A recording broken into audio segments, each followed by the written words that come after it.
शिव महापुराण प्रथम खंड अध्याय 17 गुण निधि की मृत्यु एवं शिवपुरी गमन।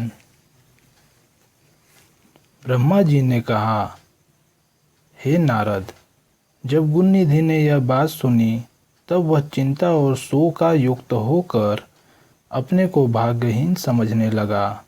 वह रो रो कर कहने लगा, हाय हाय, हे मेरी सहायक माता, अब मैं कहाँ जाऊँ, क्या करूँ?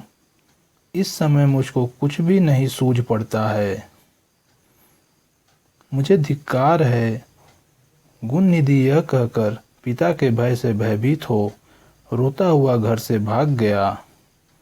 वह कुछ समय में ही मार्ग से परिश्रम से थक कर तथा शोक सागर में डूबकर हाय हाय करता हुआ रुदन करने लगा।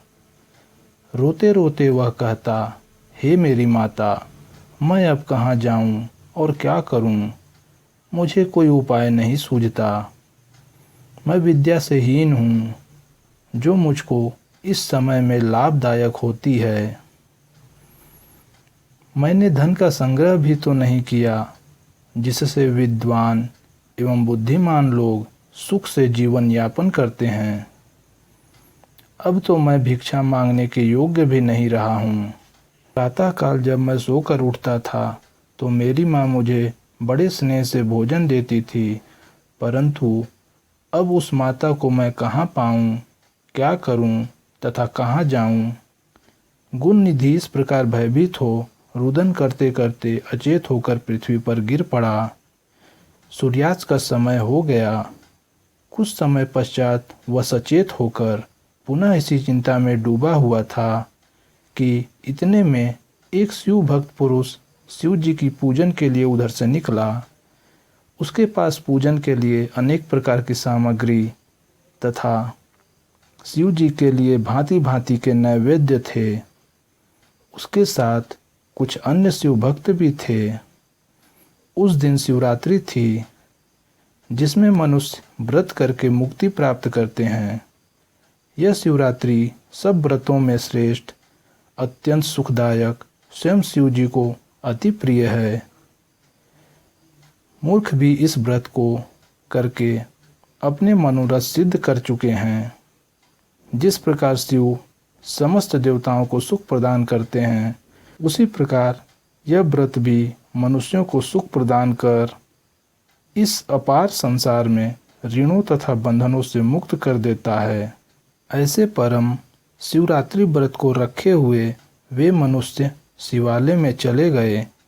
जो पुरुष अनेक प्रकार के नैवेद्य एवं व्यंजन अपने साथ लाया था, उसकी सुगंधी पाकर गुण निधि, जो बहुत भूखा था, विचार करने लगा कि रात्रि के समय जब ये लोग शिव जी को अर्पण करेंगे तथा सो जाएंगे, उस समय मैं इस सुगंधी भोजन को वहाँ से उठा लूँगा। गुण निधि अपने मन में यह विचार कर उन्हीं लोगों के साथ चल दिया तथा शिवालय के ऊपर जाकर ठहर गया। शिव भक्त ने सच्चे हृदय से अनेक प्रकार से शिव जी की पूजा की। फिर वह भक्ति में खोकर नृत्य करने लगे। गुण निधि ऊपर से यह सब देखता रहा। वह अपने मन में कहता था कि यदि इनकी दृष्टि क्षीण हो जाए तो मैं अपना काम करूं। कुछ समय पश्चात वे सब शिव भक्त ऊँघ गए। तब गुण निधि सबको निद्रावस्था में देखकर शीघ्र ही शिवालय में जाकर धीरे धीरे दबे पांव नैवेद्य के पास जा पहुंचा। अंधेरा होने के कारण उसने प्रकाश करने के निमित्त धीरे से अपना वस्त्र फाड़कर बत्ती बनाई और उसको जलाया। उसके प्रकाश में सब व्यंजन उठा लिए तथा इन्हें लेकर वहाँ से वह प्रसन्नतापूर्वक शीघ्र ही बाहर निकल गया। परंतु चलते समय उसका एक पैर लेटे हुए किसी शिव भक्त के लग गया, जिससे वह उसी क्षण उठकर चिल्लाया तथा कहने लगा कि यह कौन चोर भागा जाता है, इसे पकड़ो। नगर के रक्षक उस आवाज़ को सुनकर आ गए तथा गुण निधि को लक्ष्य कर उन्होंने बाण छोड़ दिया, जिससे आहत होकर वह पृथ्वी पर गिर पड़ा। क्षण भर में वहीं उसकी मृत्यु भी हो गई। अस्तु, तब यमदूत पहुंचकर मुग्धर आदि भयंकर शस्त्र गुणनिधि को दिखाते हुए उसे पापी जानकर बांधने लगे। परंतु उसी समय शिव जी ने अपने गणों से कहा, यद्यपि गुणनिधि ने अनेकों पाप किए हैं, परंतु वह शिवरात्रि का व्रत रखकर न तो रात्रि भर सोया है और न उसने हमारा निर्माल्य ही खाया है। नगर के रक्षकों द्वारा उसकी मृत्यु हुई है। इस समय उसको यमदूत बांध रहे हैं।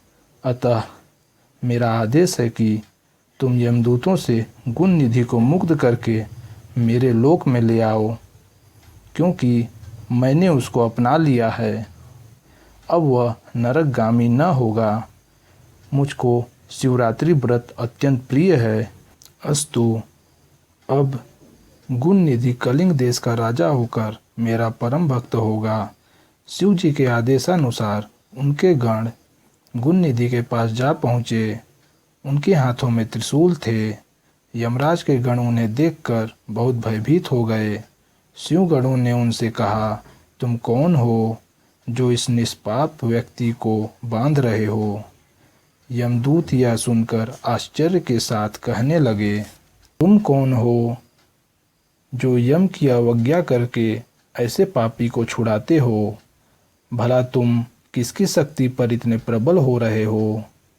तब शिवगणों ने यह उत्तर दिया कि हम उन शिव जी के गण हैं जिनका ध्यान ब्रह्मा, विष्णु आदि सभी देवता करते हैं। तुम इसको छोड़ दो। यमगणों ने कहा, तुम्हारी आज्ञा उचित है, परंतु इसके पापों का विचार न कर तुम इसे क्यों छुड़ा रहे हो?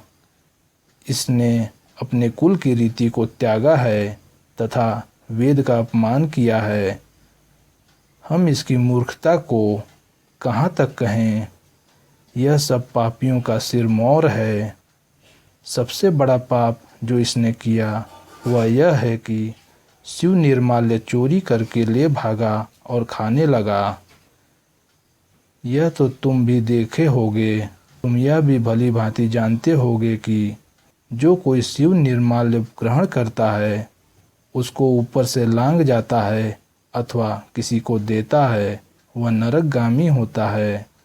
शिव जी पर चढ़ी वस्तु खाने की अपेक्षा विष पीना कहीं अच्छा है। परंतु इस संसार में तो धर्म रखना ही बहुत कठिन हो गया है। शिवगणों ने यमगणों के मुख से यह शब्द सुनकर उत्तर दिया, हे यमदूतों, यह ब्राह्मण पुत्र निष्पाप हो चुका है। इसने सबसे बड़ा धर्म यह किया है कि इसने शिव मंदिर में जाकर अपना वस्त्र फाड़ा तथा उससे दिया जलाकर प्रकाश किया।